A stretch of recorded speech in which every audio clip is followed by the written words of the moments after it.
Hello, welcome back. I'm Statman Dave, and we're going to be taking a look at how Hansi Flick has turned Bayern Munich into the best team in the world in Tactics Explained.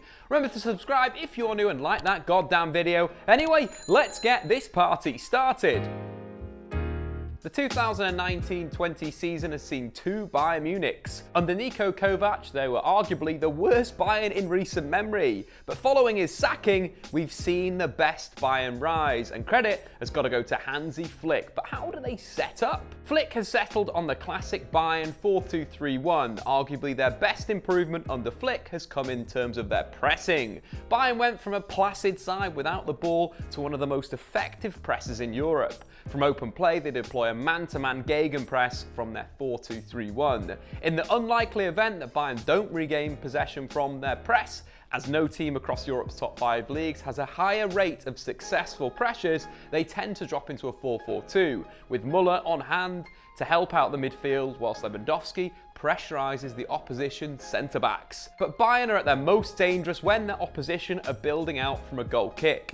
In this situation, Bayern tend to set themselves and their press varies depending on opposition. Facing a 4-2-3-1, like against Chelsea, they set up in a 4-2-2-2. However, when facing a number 6, like in a 4-3-3, they opt for a diamond, often with Lewandowski on the number 6, and the two wingers pushed up onto the centre-backs. This is the system that they use to completely dismantle Barcelona, forcing ter Stegen to kick to either number 10 or clipping balls to fullback, where Bayern would simply re-engage their gegenpress and were unlucky not to score more than 8. In fact, of their 4 opening goals, 3 came from 10 seconds of regaining possession, highlighting their potency of their transitional game, down to their commitment to attack with 4 players after regaining their ball, and of course their good method of chance creation.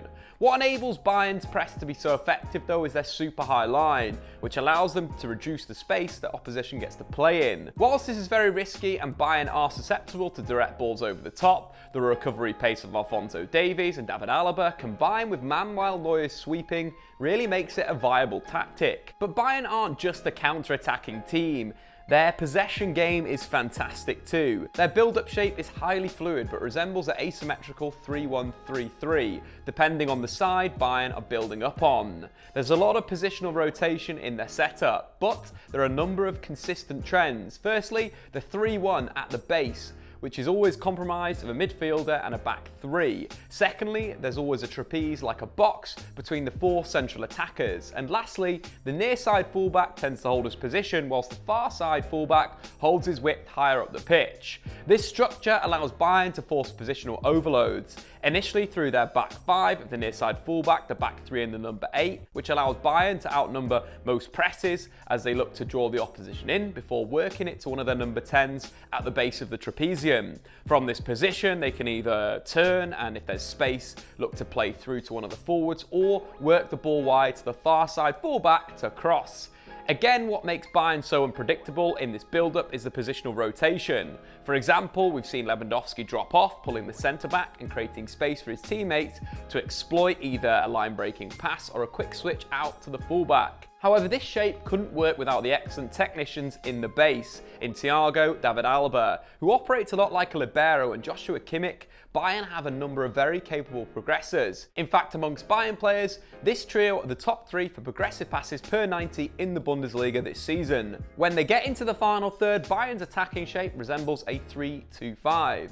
However, like the rest of their play, this is highly fluid and you can't define Bayern's attack so simplistically. Their main method of chance creation is through crosses, at which point the players involved are 1 attacker crossing and 3 inside the box, and 1 player supporting on the edge, resembling a 1-4. The beauty of this shape is that a number of different players can take up these positions, as seen by 1 who can be a winger, the box-to-box midfielder supporting from deep, or the number 10, as we saw in Thomas Müller's opener against Barcelona. Gnabry in possession on halfway for Bayern. He plays it down the line for Perisic, who's in a crossing position. He pulls the ball back to the edge for Müller, who plays a 1-2 with Lewandowski and finishes. A superbly taken goal, but if we take it back as Perisic is crossing, you can see the shape in the box, with 3 in the box comprising of Gnabry the winger, Lewandowski the striker, and Goretzka the box-to-box midfielder, with Müller the number 10 on the edge. This shape gives Bayern balance and allows them to create the space for Müller to finish. Credit has to go to Hansi Flick for the tactics he's drilled into Bayern Munich in the short space of time he has been manager. But we've got to talk about a number of individuals. He's absolutely got the best out of Robert Lewandowski and Thomas Müller especially, who've been directly involved in a goal every 81 minutes under Flick. He's made them into a proper striking pair, with Müller to Lewandowski the most frequent assister to goal scorer combination across Europe's top 5 leagues this season. But the other player we've got to mention is Alphonso Davies. Whilst Kovač toyed with Davies at left back due to injuries, Flick has fully committed to the Canadian, turning him to the best attacking left back in world football. We've already mentioned the sensational recovery pace that saved Bayern on a number of occasions, but playing a winger at fullback gives Bayern a joker in the final third. As we saw with his wonderful assist against Barcelona, Davies in possession in the opponent's half. He cuts inside to beat Messi, flicks it on the outside to beat Vidal, then runs Semedo, stopping before shimmying past him, and then looking to tee up Kimmich for the tap-in in the penalty area. But what really sets this Bayern team apart from the rest is how versatile and comfortable each of their squad is in rotating and playing in multiple positions. Summed up by their 8th goal, yes, their 8th goal against Barcelona. Kimmich in possession, he plays it inside to Lewandowski, who gives a bit of a give and go to Thiago. The Spaniard then dinks it over the top for Lucas Hernandez to head down for Coutinho to score the goal.